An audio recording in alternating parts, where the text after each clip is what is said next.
katapos mong naipadala yung pera mo sa Pinas. Ayan, ito yung ulam namin dito sa abroad. Oh, magandang umaga po sa inyong lahat. Araw po ng Sabado dito sa amin. Ayan, Merry Christmas po sa lahat ng nasa Pilipinas. Enjoy the Christmas and New Year. Kami din po, i-enjoy namin yung aming Christmas dito. At ito ang aming ulam ngayon. Ang sarap, inihaw na tuyo. At saka may konting pusit. Ayos na to. Tapos may nilagang kamatis. Naku po, kanyaman da.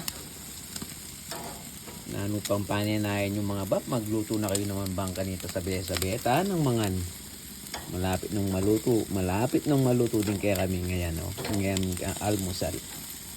Kanyaman da rin. Kabang luda rin puset, Mariosep. Nanuta pa kanini. Patad na naman yung nasi. Wining ulam ay mo pagpalit kay babi ang pong baka. Ayan o. Suka mo pong kamatis, milabos na kanini.